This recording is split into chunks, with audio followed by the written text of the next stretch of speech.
far, in 2026, Trump kidnapped Venezuelan President Maduro and seized their oil rigs. Lindsey Graham showed up on Fox News wearing a Make Iran Great Again hat. And at the World Economic Forum in Davos, Trump declared that the U.S. must acquire Greenland immediately. I'm seeking immediate negotiations to once again discuss the acquisition of Greenland. And if you're watching the news right now, it feels like the world is on fire. Random chaos, unconnected crises, too much to keep up with. But what if I told you it's not random at all? What if I told you that once you start connecting the dots, all of these things are connected? And that connection is Israel. Now, I know this might sound a little crazy. You might be thinking, Olivia, no. This is just about stopping terrorism, seizing resources, and saving people from dictators. You know, the same story we've heard 1,000 times. But what if I told you that once you dig deeper, when you look at the alliances, the timing, who benefits, you start to realize that this isn't just about American interests. Venezuela was one of Israel's loudest critics. Iran is Israel's biggest regional threat. Argentina aligned with Israel, and now Patagonia is burning. Every single one of these crises benefits Israeli power, and I do not believe in coincidences. So, I'm going to show you exactly how Venezuela, Iran, and Argentina are all part of the same strategy. And by the end, you're going to see that pattern so clearly, you won't be able to unsee it. But we need to establish something first, because right about now, you might be asking, does Israel really have this much influence over American foreign policy? So let me paint you a picture. Israel is a country the size of New Jersey. It has a population of about 9 million people. It's only existed since 1948, and yet the United States has given Israel over $300 billion in aid since 1948. That's more than any other country in history. In 2024 alone, we gave Israel $17.9 billion in military aid. And that's on top of the $3.8 billion we give them every year as part of a standing agreement. And where does that money go? Well, under the 2016 to 2028 Memorandum of Understanding, Israel gets about $3.3 billion in foreign military financing grants, plus an additional $500 million for joint missile defense programs. And Israel is required to spend the vast majority of that money on American weapons, services, and equipment. You know, Lockheed Martin, Raytheon, Boeing, Northrop Grumman. So that $3.8 billion in annual military aid, well, it's essentially a subsidy to the military-industrial complex, funneled through Israel. But get this, Israel also has universal health care, heavily subsidized university education, and extensive social programs. Meanwhile, Americans are drowning in medical debt and student loans. We're funding another country's social safety net and their missile defense systems, while we don't even have health care or affordable education ourselves. So when we talk about supporting Israel, we're also talking about supporting defense contractors who profit billions from war, and subsidizing a foreign country's health care and education while our own people suffer. When Netanyahu addresses the U.S. Congress, he gets more standing ovations than the President of the United States. And in 2024, he got 58. AIPAC, the American Israel Public Affairs Committee, spent over $100 million in the 2024 election cycle alone. They bragged about having a 98% success rate in the candidates that they support. Christian pastors preach about the U.S.-Israel alliance from the pulpit, calling it a biblical mandate. Millions of evangelical Christians believe supporting Israel is a prerequisite for the second coming of Christ. And any politician who questions our relationship with Israel, even mildly, gets labeled anti-Semitic and primaried out of office. These are all documented facts. And if you're just now realizing how deep this goes, hit subscribe, because we're about to go even deeper.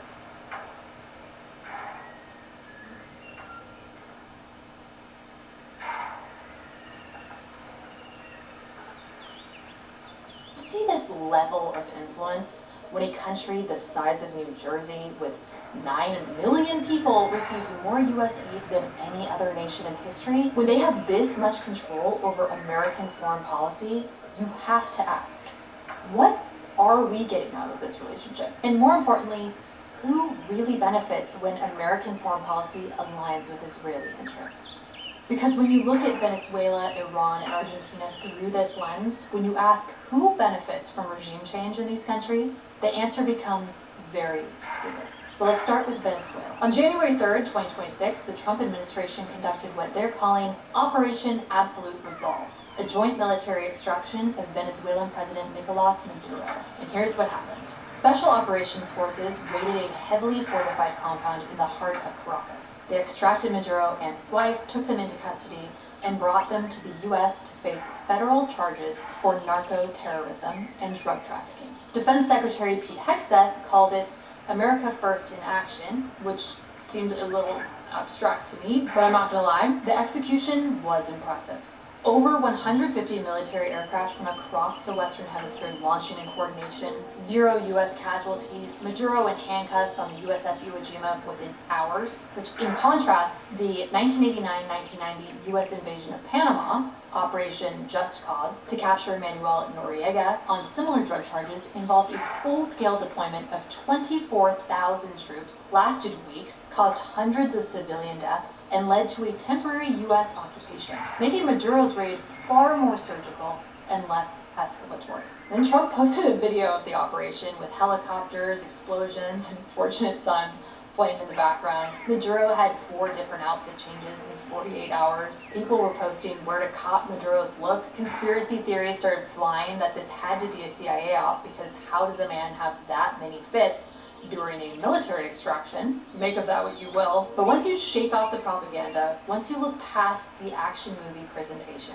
there are some things worth paying attention to. Yes, there were no U.S. casualties. Yes, it went smoothly. But I checked out some Venezuelan reports, and they're saying something interesting. They're citing how strange it was that Venezuela's Russian and Chinese defense systems completely failed. Not malfunctioned, failed. Some are suspecting that either Maduro was in on it, or the U.S. is using technology far more powerful than we could imagine. Maduro's son made this statement: "We were left blind. They attacked us with an aircraft that emits an electromagnetic wave that affects all defense systems. The technology they used was impressive. I believe this was a rehearsal for something bigger, and humanity should know about it." Kinda ominous, right? And definitely something for all of us to keep in mind. But setting that aside for now, you have to ask, why Maduro, why now, and who actually benefits? So the official story, the administration said that this was about narco-terrorism, right? About stopping drug trafficking, about bringing a criminal to justice. They pointed to a 2020 federal indictment. They talked about protecting Americans from the drug trade, but they also said Maduro had become increasingly politically hostile toward the United States. And what does that mean? Well, Maduro formed alliances with Cuba, Russia, Iran, and China. He expelled U.S. diplomats multiple times. He denounced U.S. sanctions as attempts to topple his government. In 2014, he literally said, "I don't take orders from anyone in the world." And in July 2024, he lost the election, but refused to cede power, declared himself the winner, and was sworn in for a 3rd term on January 10th, 2025. So, Maduro, it wasn't really plant ball, right? But here's where it gets more complicated. Now, Trump has actually been pretty open about the oil. At a 2023 press conference, he said Venezuela was about to collapse, we would have taken it over and kept all that oil. And after the extraction, in 2026, Trump announced the U.S. would oversee Venezuela until a transition could happen. Within days, the U.S. had already brokered its first sale of Venezuelan oil, a 50 million barrel deal. So Trump is saying the quiet part out loud, right? He's not even hiding that this is about oil.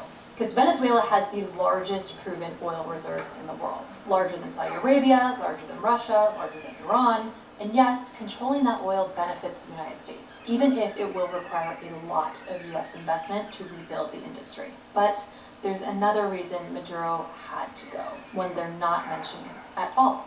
Hugo Chavez, Maduro's predecessor, cut ties with Israel in 2009 after Israel's military operations in Gaza. He called Israel a genocidal state. Maduro maintained that stance. Venezuela became one of the most vocal anti-Zionist governments in the world. They supported Palestine, they condemned Israeli aggression, they refused to normalize relations with Israel, and that made them a problem. Not just for the US. Watch what water does to our body.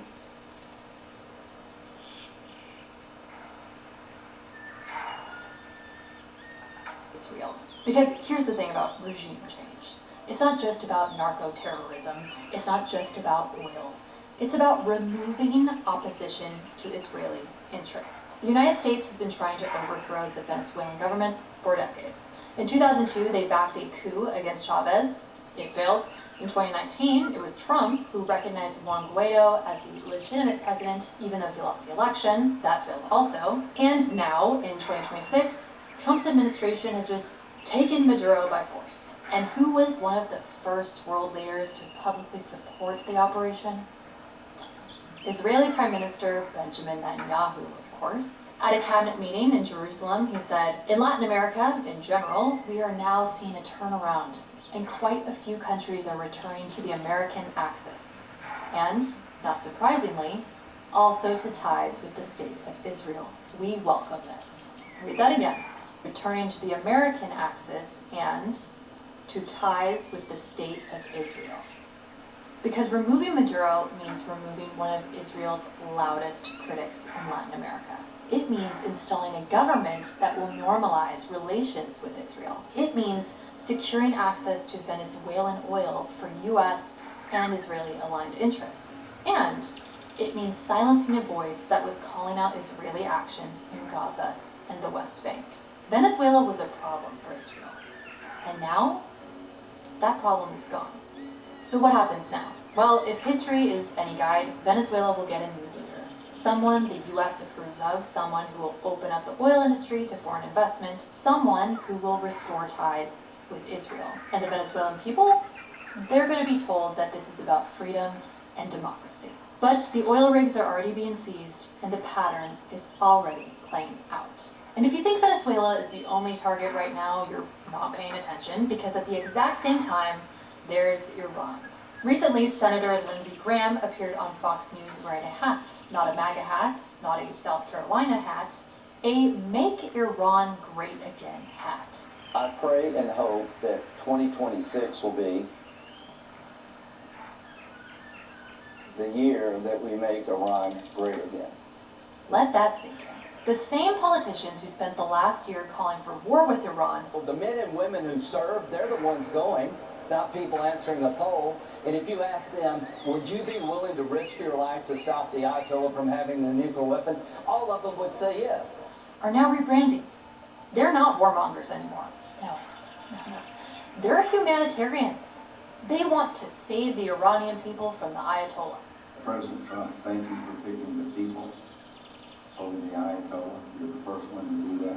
And protests have broke out in Iran. They started on December 28th, 2025 in Tehran's bazaar. Shopkeepers were protesting the economy because inflation was at 50%. But the protests quickly spread. By early January, they were happening in all 31 provinces. There were reports of people being killed in the streets, videos of security forces opening fire on demonstrators. And then on January 8th, 2026, the Iranian government shut down the internet. Not just censored, shut it down. A near total blackout. 99% of Iran's internet went dark. Phone lines cut in Tehran and other cities. Even Iran's internal network was disconnected, and it stayed down. The government says internet access won't be restored until at least late March, which is the Iranian New Year. Without internet, it's nearly impossible to know the full extent of what's happening, but reports are getting out. Eyewitnesses say security forces are using live ammunition on protesters. Hospitals in Tehran and Shiraz are reportedly overwhelmed with gunshot wounds. One doctor described mass casualty conditions. Some reports say at least 2,000 killed in the first 48 hours of the blackout alone. And the government has announced that protesters will be charged with Maharaba, waging war against God, an offense punishable by death in Iran. So let's rewind for a second. Okay. Last summer, 2025, Israel encouraged the United States to strike Iran's nuclear facilities. And that's nuclear terrorism on a global scale. It threatens everyone. They have plans to develop intercontinental ballistic missiles. Right now, 8,000 kilometers, very soon, just out a little distance, and they can reach the eastern seaboard of the United States. These people who chant death to America, tried to assassinate President Trump twice, killed 241 of your Marines in Beirut, killed and injured thousands of American soldiers in Afghanistan and Iraq, try to bomb a restaurant in Washington, D.C., chant death to America, burn the American flag. Do you want these people to have nuclear weapons and the means to deliver them to your cities? Of course not. Yeah. So we're defending ourselves, but we're also defending the world. There was a huge push for war, but MAGA pushed back hard. And Charlie Kirk, who was one of Trump's closest supporters and a trusted advisor, honestly, at that point, posted a poll on X asking whether the U.S. should go to war with Iran. The results were overwhelming.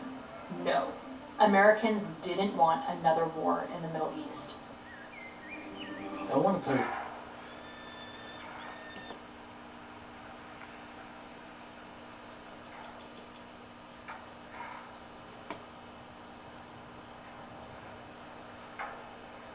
Trump literally campaigned on ending forever wars. At the end of my next 4 years, the warmongers and frauds and failures of the senior ranks of our government will all be gone. Americans didn't want to send troops. They didn't want to spend trillions of dollars. They didn't want their kids dying for Israel's regional interests. And Trump actually listened.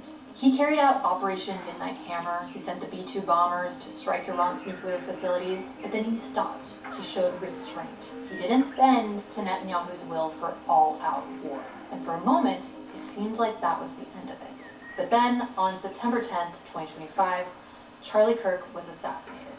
Charlie was one of Trump's most influential allies and a voice that mobilized millions of young conservatives. And maybe more importantly, he had become one of the loudest voices against endless wars. He opposed U.S. aid to Ukraine, calling it not our fight, and publicly disagreeing with Trump on potential arms shipments. Further funding a kinetic conflict against Russia and the Russian Federation is not our fight, not our conflict, and honestly, we have to be consistent.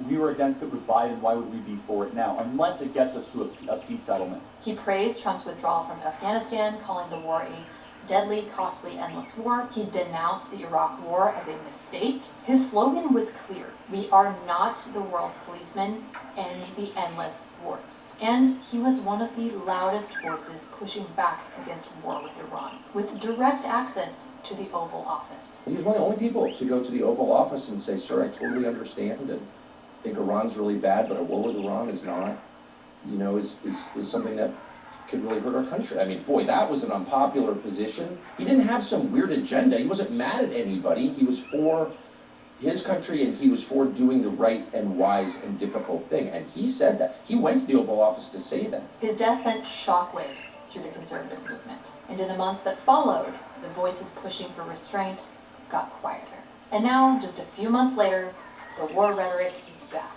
But this time, it's different. This time, it's not about nuclear weapons. It's not about Iran as a threat to America. It's about saving the Iranian people.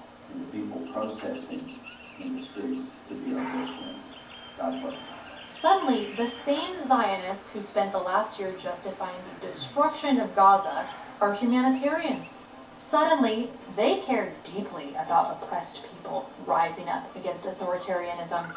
And here's what's happening. They tried fear. Iran has nukes. Iran is dangerous. We need to strike first. That didn't work. Trump struck the facilities, but stopped there. Charlie Kirk and others pushed back hard. So now, they're trying empathy. Look at these brave Iranian protesters. Look at the regime killing its own people. Don't you care? Don't you want to help? And they're hoping that this time, we'll fall for it. They're hoping they can weaponize our compassion and use it to justify regime change. And the voice that was most effective at stopping them last time, he's gone. But here's the thing that doesn't add up. These are the same people who said Palestinians deserved what was happening to them, who said Gaza was a terrorist stronghold and Israel had a right to defend itself, who dismissed every image of dead children, destroyed hospitals, bombed schools. And now, suddenly, they're the champions of Iranian freedom. Now, suddenly, they care about Muslims being oppressed. It doesn't work. You can't be a humanitarian when it's convenient and a warmonger when it's profitable. You can't justify genocide in Gaza and then claim you're trying to save Iranians. The inconsistency is the tell. And if you're sitting here thinking, wait, why do I feel differently about this? I really do care about what's happening in Gaza. I really do care about oppressed people. But something about this Iran thing feels off. Trust that. That's your discernment. That feeling is your brain picking up on the inconsistencies. Do not downplay your intuition on this. When the same people who cheered for the destruction of Gaza suddenly become humanitarians for Iran, your gut is telling you something is wrong, because something is wrong. So why Iran? Why now? Same reason as Venezuela. Iran has oil, massive oil reserves. Iran is a regional power that challenges Israeli dominance in the Middle East. Iran supports groups like Hezbollah and Hamas, groups that resist Israeli occupation, although there is evidence that Iran is not the only country who has supported them. And Iran has been one of Israel's biggest threats for decades. Removing the Iranian government doesn't just benefit the United States, it benefits Israel. It removes a military threat, it removes a regional rival, it removes a voice that's been calling out Israeli actions for years. So here's the pattern. Demonize the leader. Frame them as a dictator, a threat, an enemy of freedom. Amplify internal unrest, support protests, fund opposition groups, create a humanitarian crisis, or at least make it look like one. Then step in as the savior. We're not invading. Everything you wanted to know about leaky in 1 minute.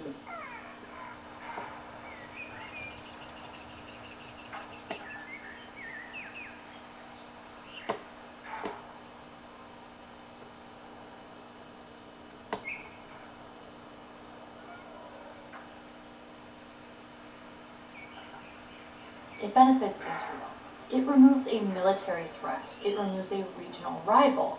It removes a voice that's been calling out Israeli actions for years. So here's the pattern. Demonize the leader. Frame them as a dictator, a threat, an enemy of freedom. Amplify internal unrest, support protests, fund opposition groups, create a humanitarian crisis, or at least make it look like one. Then step in as the savior. We're not invading. We're liberating. We're not stealing resources. We're restoring democracy. We're not doing this for Israel. We're doing this for the Iranian people. But the oil rigs get seized, the resources get extracted, and a new government gets installed, one that's friendly to U.S. and Israeli interests. And the military-industrial complex profits. We've seen this in Iraq, we've seen this in Libya, we've seen this in Afghanistan, and now we're seeing it in Venezuela and Iran. But it doesn't stop there, because then there's Argentina. And Argentina reveals something much bigger. In 2023, Argentina elected Javier Milei, a libertarian economist, self-described anarcho-capitalist, chainsaw-wielding populist who campaigned on destroying the political establishment. And the moment he took office, he did something unexpected. He aligned Argentina completely with Israel. Milei was raised Catholic, but he's drawn to Judaism. He said he intends to convert once he leaves office because observing Shabbat while serving as president would be impossible. He has a profound connection to the Shabbat Lubavitch movement, a global Hasidic Jewish revival movement, the same one Jared Kushner belongs to. He's being advised by Rabbi Shimon Axel Wanish, who is now Argentina's ambassador to Israel. He promised to move Argentina's embassy to Jerusalem, and he became one of Israel's strongest supporters in Latin America. But it wasn't just symbolic. Milei started changing laws. Right in December 2025, he repealed Argentina's forestry law, a law that restricted foreign purchases of land, especially in border regions like Patagonia.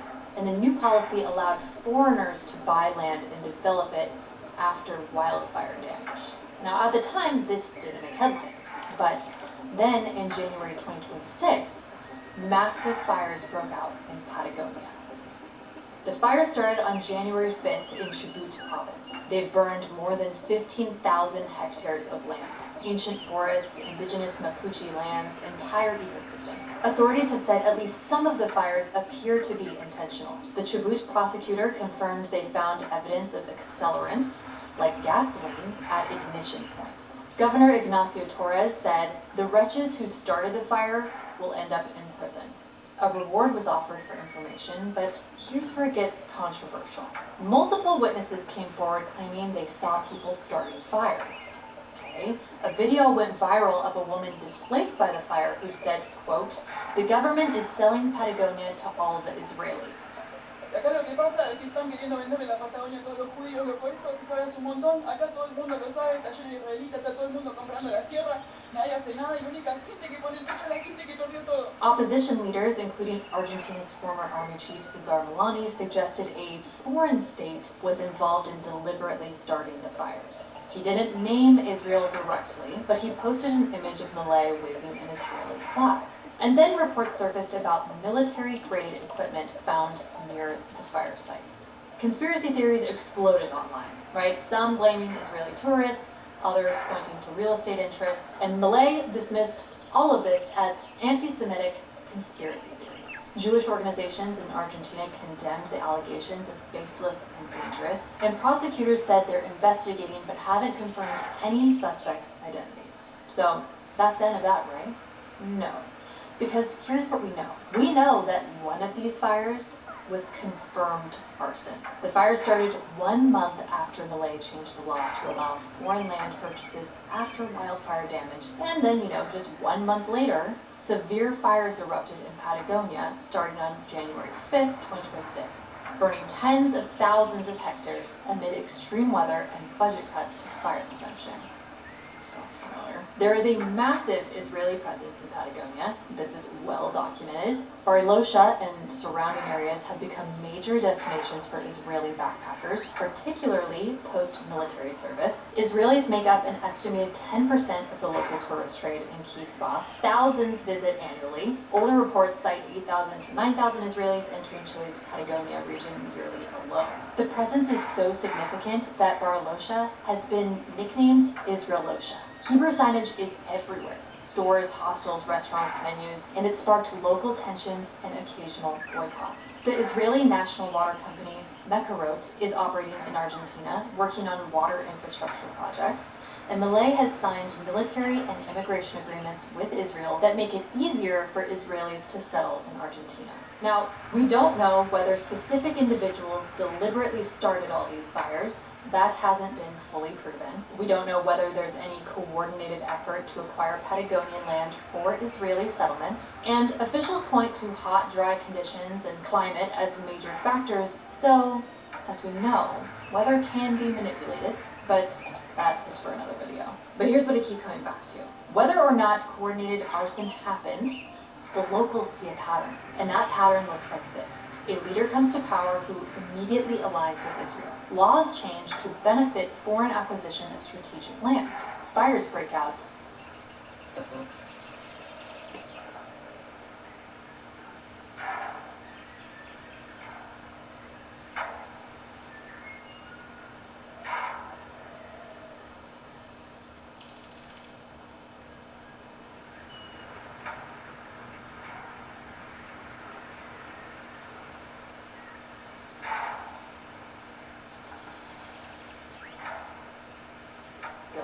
Why would Israel or Israeli interests want land in southern Argentina? Well, Patagonia has some of the largest freshwater reserves on the planet. Glacial water, aquifers, lakes, rivers. As climate change accelerates and water becomes the most valuable resource on Earth, Patagonia becomes incredibly strategic. Patagonia also has lithium, rare earth minerals, resources essential for tech and batteries, and has proximity to Antarctica, making it geopolitically valuable. There's also a historical conspiracy theory called Plan Andemia that claims Israel has long wanted to establish a second homeland in Patagonia. This theory dates back to the 1960s and has been dismissed as anti-Semitic propaganda. But when you look at what's happening now, the fires, the land law changes, the Israeli presence, the military agreements, locals are asking, was it really just a conspiracy theory? And then there's this detail that people have been talking about. Benjamin Netanyahu's original family name was Milikowski. His father, Benjamin Milikowski, emigrated from Poland and he raised the name to Netanyahu. Some people have claimed that Javier Milei's name is also Milikowski, that he or his father changed it to Milei. Fact checkers have looked at Milei's birth certificate and confirmed it says Javier Gerardo Milei, not Milikowski. So there's no verified evidence that they're related. But in June 2025, Milei traveled to Israel and met with Netanyahu. A photo circulated online of Netanyahu examining a map of Argentine and Chilean Patagonia during that meeting. They signed military and immigration agreements. And then Milei received the Genesis Prize, The Genesis Prize, which is dubbed the Jewish Nobel. Milei was the first non-Jew and first head of state to ever receive it. The prize comes with $1 million, which Milei donated to launch the Isaac Accords, an initiative specifically designed to deepen ties between Israel and Latin American countries. At the ceremony in Jerusalem, Milei said, "I hold deep admiration for Israel, its history, its people, and its unwavering spirit." Now, whether they're related by blood doesn't matter as much as this. Milei came to power and immediately made Argentina one of Israel's closest allies, and he's being rewarded for it. And he's using that reward to spread Israeli influence across Latin America. Now, I'm not saying there's some grand conspiracy. I'm not saying every leader is part of a plot. But what I am saying is, when you see the same pattern repeat, regime change, resource extraction, strategic alignment with Zionist interests, you have to ask questions. Venezuela, oil, regime change pushed by U.S. and Israeli-aligned politicians. Iran, oil, regime change rhetoric from the same politicians. Argentina, water, lithium, strategic land. Leader aligns with Israel, laws change, fires happen, land opens up. The pattern is undeniable. And whether it's coordinated or just opportunistic, the result is the same. Resources flow, power consolidates, and the people asking questions get called conspiracy theorists and anti-Semites. And while we've been focused on Venezuela, Iran, and Argentina, something else has been happening. Greenland. On January 21st at the World Economic Forum, Trump pushed hard for U.S. acquisition of Greenland. He called it vital for national and international security. He called for immediate negotiations with Denmark. He did reassure everyone that he's not looking to use force, but the pressure is on. And here's what he didn't say. Who else would benefit from the U.S. acquiring Greenland? Because when you start digging, you find some familiar names. Ronald Lauder, president of the World Jewish Congress, longtime Trump ally and self-described Zionist, Lauder is credited with first suggesting the Greenland idea to Trump back in 2017. Lauder has acquired stakes in Greenlandic companies, including water firms and resource ventures. Now, why does this matter? Because Greenland has some of the most valuable resources on Earth. Rare earth minerals, copper, lithium, cobalt, critical for tech and batteries, fresh water from melting glaciers, strategic positioning in the Arctic, and here's where it gets even more suspicious. Back in 2018, Netanyahu was speaking at an AIPAC conference in Washington, D.C. He was talking about Israel's expanding diplomatic ties around the world. And then he made this joke. By the way, what are we doing with Greenland? We got to do something with Greenland. Where's my advanced team? Go to Greenland. They must have some satellite leads or something we can do there. But we are coloring the world blue.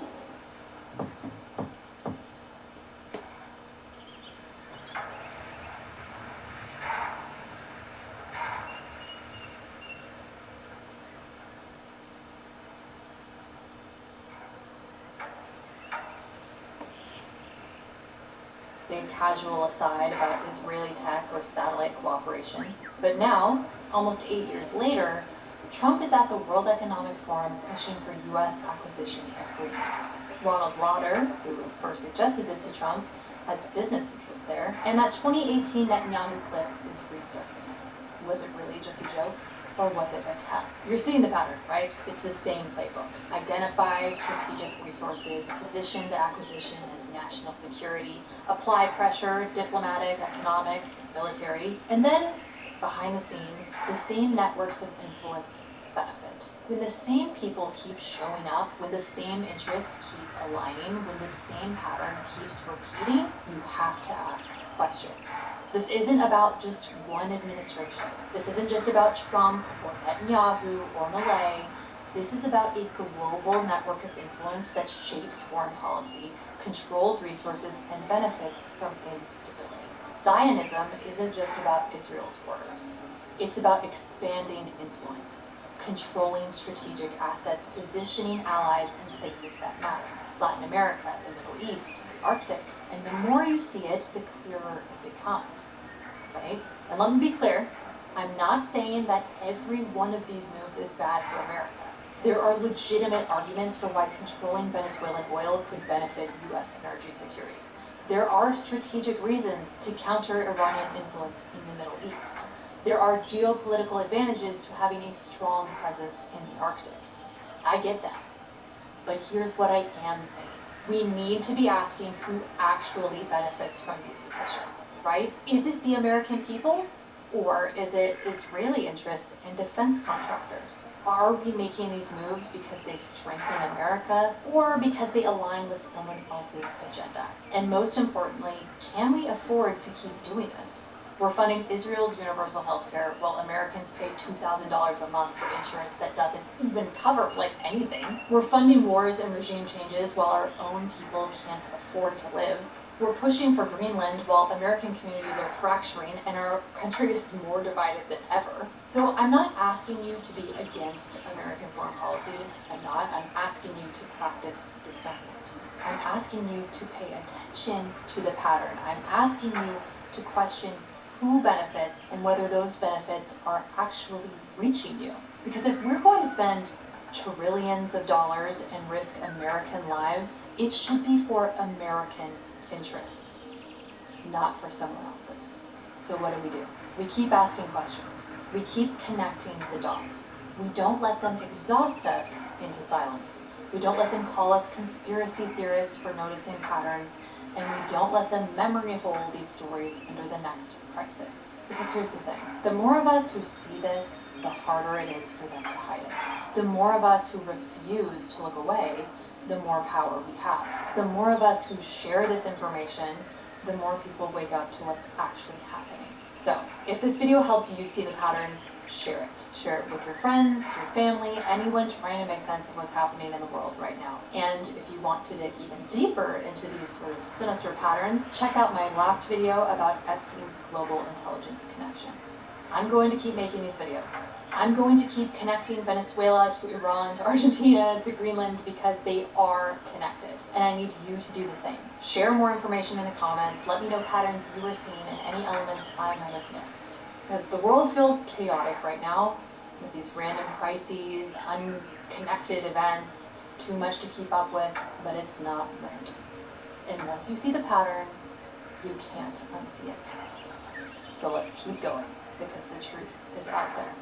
And we're going to find it one video at a time.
Watch it, boss.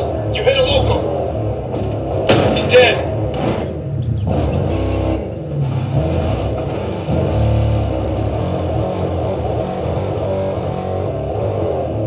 Nothing out here.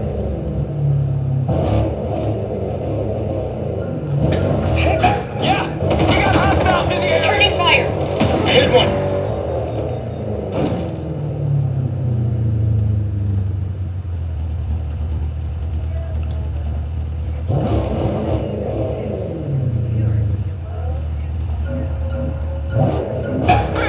Enemy forces! Hey!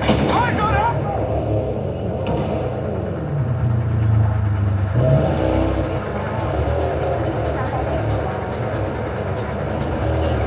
Everything necessary to ensure the well-being of the Skell Tech family and of everyone on Earth. If Skell Tech is to continue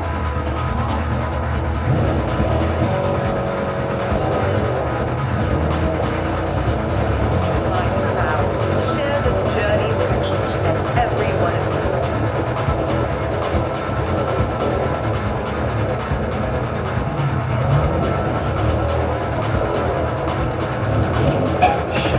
I'll get you the can.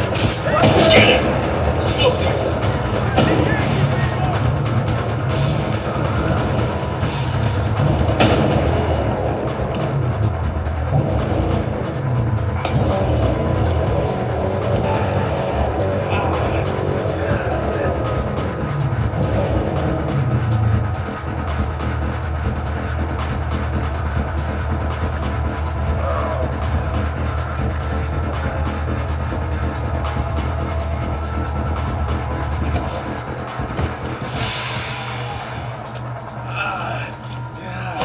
Hostile position there. Give me some information about this. Don't kill me, man! I told you everything!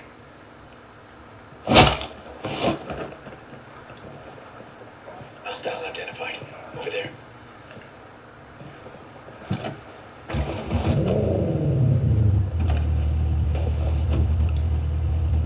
Located a bad guy. Over there.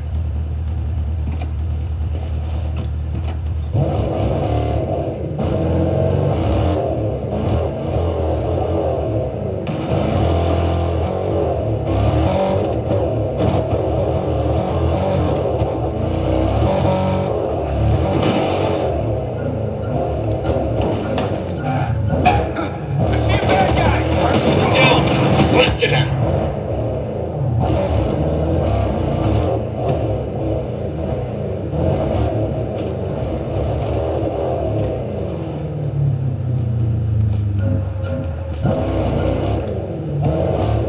I'm swapping positions!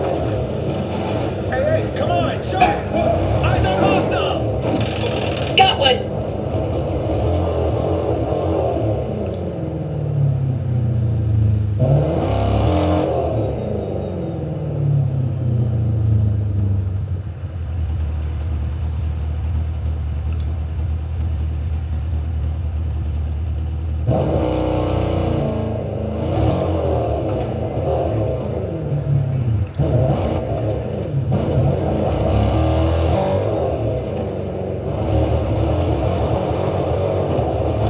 What's happening out here? Hey! Hostile down! To assist you with your impulse control. The Psi AI 3.0 is already for sale in Australia and New Zealand.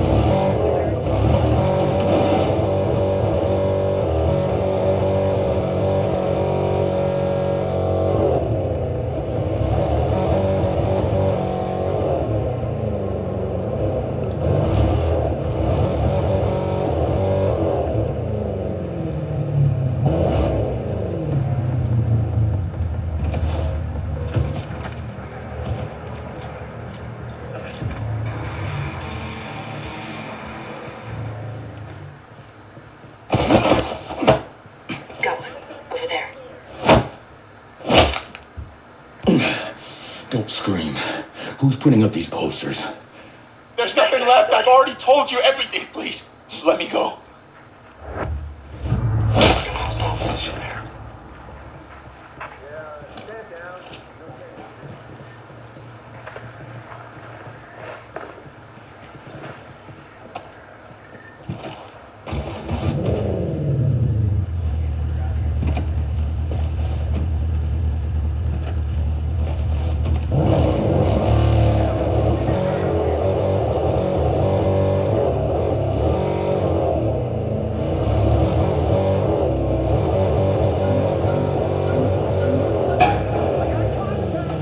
Sniper's about to engage us. Good kill. Sniper eliminated.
Stay alert.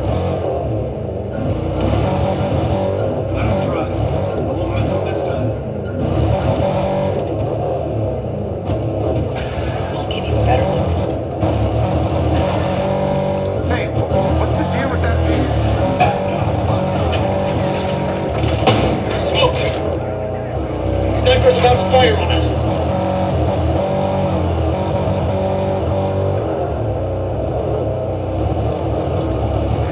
He's down. On this enemy sniper.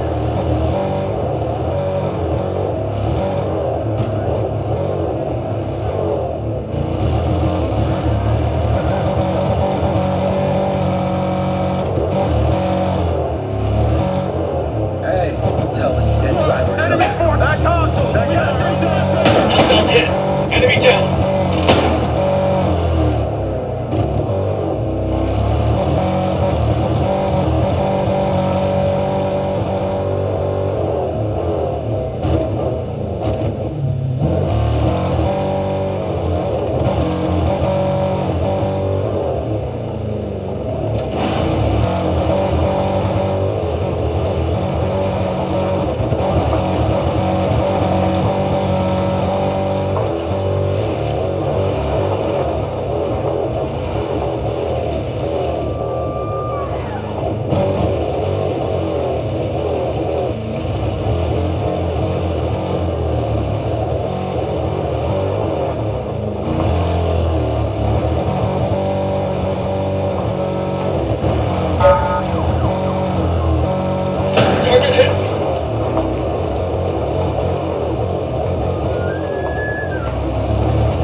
Check that out.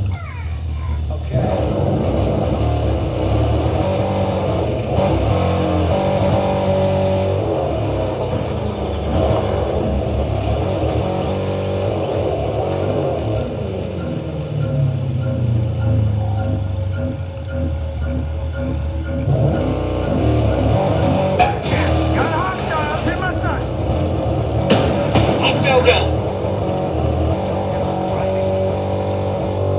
Snipers, take it out.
This is pointless.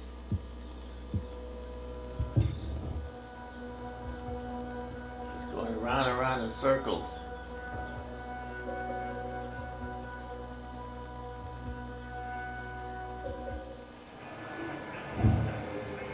Just keep us safe, and you won't get trouble from us. You ever see yourself doing this? Got in an argument with a Sentinel soldier. I thought they were gonna pull their gun out and shoot me right then and there. What the hell is